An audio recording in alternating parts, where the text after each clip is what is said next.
This is the weekly set review of Monday Night Raw. They kick the show off with Dominic Mysterio in the ring introducing Rhea Ripley. Rhea Ripley comes out pretty much saying how she's a dominant champion. She won in her home country.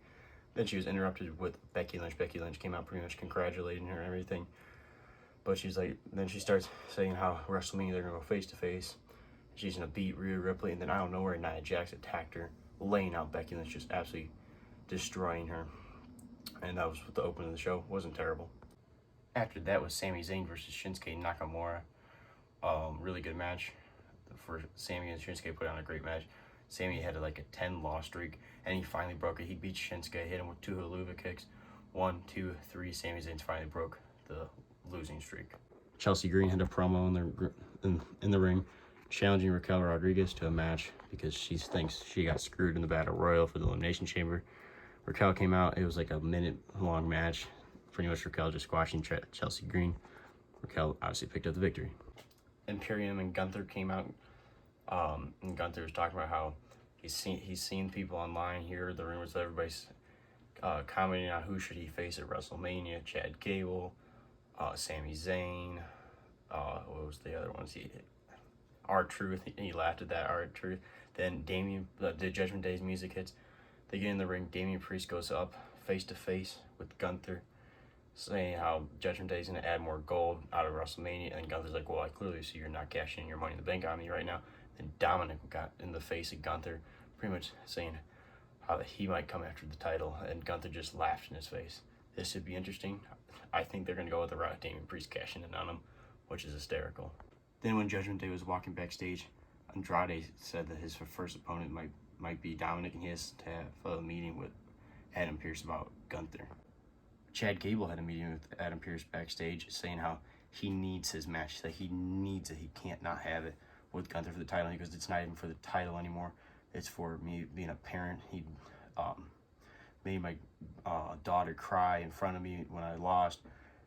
I really like how they're doing this build for Chad Gable versus Gunther. I think they might end up making this like a 6-man ladder match, because over the rest of the show, more and more people kept on talking about how they want to face Gunther. Because also, when Gunther was backstage, Sami Zayn got up in his face, and then they left. So you have Chad Gable, Andrade, Sami Zayn, Dominic Mysterio. Then you can just add more people. It's absolutely wild how many people right now are going after the Intercontinental title. Then, in my opinion, the best match of the night, New Day versus Imperium in a street fight. They beat the holy hell out of each other. I really thought New Day was going to pick up the victory. They did a crazy move where Kofi was holding down Gianni Da Vinci on a table like here. Xavier Woods got on the top rope, posed, jumped, absolutely took him out. Gianni Da Vinci's back got cut open from the table. It was absolutely wild. But then Xavier Woods ended up was in the ring with Ludwig Kaiser threw Xavier Woods' head into a steel chair that was propped up in the turnbuckle, and he rolled him up 1, 2, 3.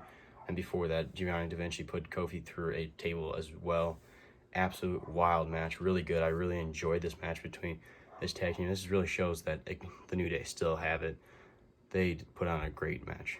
After that, Drew McIntyre was sitting out came out to the ring and sat down like crisscross applesauce, like CM Punk does, that CM Punk did for the Pike Bomb and everything. And he started saying how at Elimination Chamber he like busted his eardrum, which is true.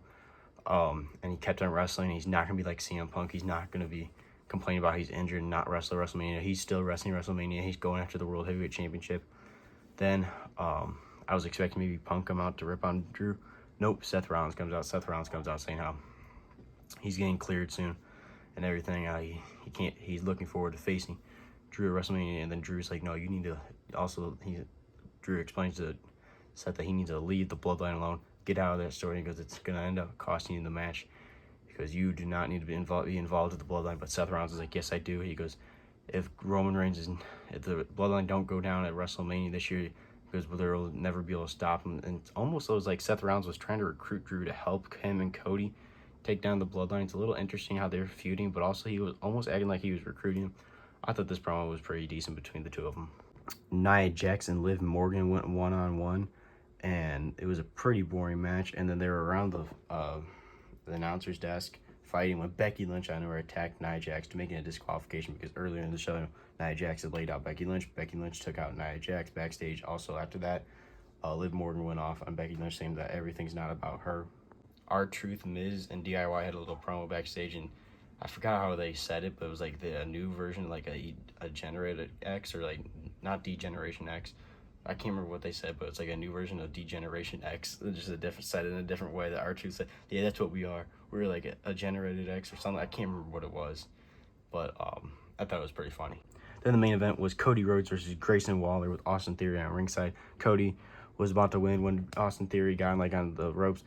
Cody laid him out, threw him onto the announcer's desk. Grayson Waller came after Cody. Cody took him out. Cody cutter, crossroads, 1, 2, 3. There was still like 10 minutes left of the show. I'm like, okay, where are they going with this? Cody celebrating. Paul Heyman comes out saying, ladies and gentlemen, my name is Paul Heyman. And he has like 3 or 4 guys in all black suits. And he goes, these men right here with me, I have no bloodline guys with me, Cody, you don't have to worry. But these men are undercover cops. And he's like, yeah, they're also suspended. Obviously, they're not actual cops. They get on ringside. They get on all sides of the ring. Cody grabs the steel chair and just sits down in the ring. He goes, Paul Heyman, if any of your guys get closer to me, one step closer to me, I'm going to lay every single person out. Paul Heyman's like, he goes, oh, okay. He goes, we don't need that. And he goes, so he's like assuming that me taking one more step doesn't matter. And Cody goes, wrong. And then the guys get in the ring. Cody beats the holy hell out of him with a steel chair, throws a steel chair at this one guy, laying him out.